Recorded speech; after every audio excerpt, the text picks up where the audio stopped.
Hello friends, good morning and welcome back to my channel Millie Cook House Vlog. আমার আজকের recipe মিষ্টি কুমড়োর বড়া বা পকোড়া। কিভাবে মিষ্টি কুমড়োর বড়া বা পকোড়া বানালে খুব ভালো লাগে খেতে সেটাই তোমাদের সাথে আজকে শেয়ার করব। এখানে আমি বেসন নিয়ে নিচ্ছি একটা বোলে, 4 চামচ বেসন নিলাম। দিয়ে দিচ্ছি হলুদ গুঁড়ো হাফ চামচ, লাল লঙ্কার গুঁড়ো দিলাম, স্বাদ মতো নুন। এবার দিয়ে দিচ্ছি জল। এবার দিলাম কালো জিরে, দিয়ে একটা খুব ভালো ব্যাটার তৈরি করে নেব।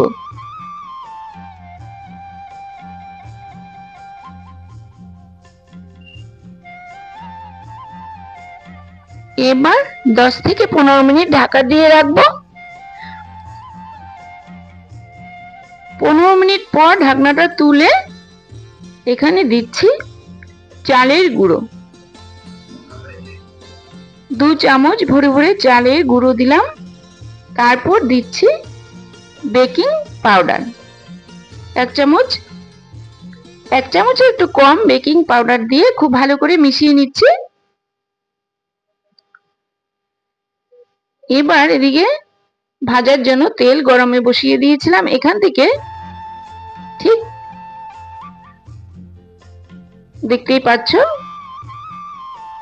2-3 চামচ তেল নিয়ে ব্যাটারে দিয়ে দিলাম। দিয়ে আবার খুব ভালো করে তেলটা মিশিয়ে নিচ্ছি। এভাবে যে কোনো পকোড়া করলে কিন্তু খুব ভালো লাগে খেতে। মেশানো হয়ে গেছে ব্যাটারটা, ঠিক এরকম ব্যাটারটা থাকবে কিন্তু, তাহলে বড়া বা পকোড়া খুব মচমচে হবে আর খেতে খুব ভালো লাগবে। এই দেখো আমি মিষ্টি কুমড়োটা আর দেখালাম না, ঠিক এভাবে কেটে নিয়েছিলাম। এবার ভেজে নিচ্ছি। এই দেখো ঠিক এভাবে মিষ্টি কুমড়ো কেটে নিয়েছিলাম।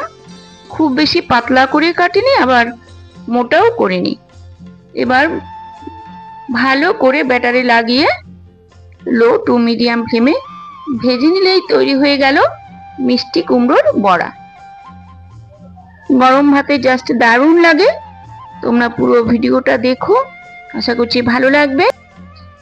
ভালো লাগলে একটা লাইক, কমেন্ট, শেয়ার আর সাবস্ক্রাইব করতে কিন্তু একদম ভুলো না।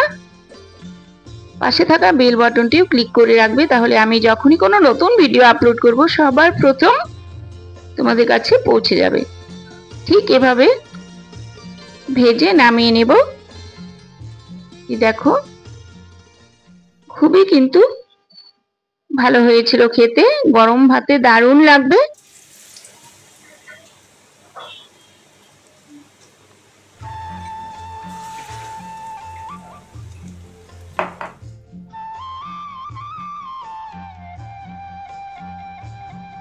একইভাবে আর দুটো ভেজে নিচ্ছি। তো তোমাদের কেমন লাগলো এই রেসিপিটা? আশা করছি খুব ভালো লেগেছে। তোমরাও কিন্তু বাড়িতে ঠিক এভাবে ট্রাই করো। ট্রাই করে আমার চ্যানেলের কমেন্ট বক্সে কমেন্ট করে জানাবে কেমন লাগলো। একদম রেডি হয়ে গেল মিষ্টি কুমড়োর বড়া।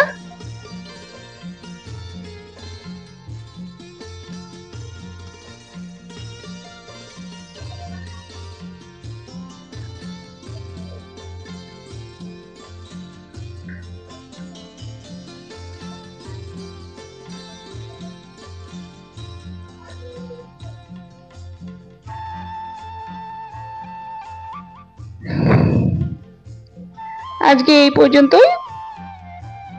সবাই খুব ভালো থেকো, সুস্থ থেকো। আবার চলে আসবো নতুন কোনো রেসিপি বা ব্লগ নিয়ে। আজকের মতো টাটা, বাই বাই।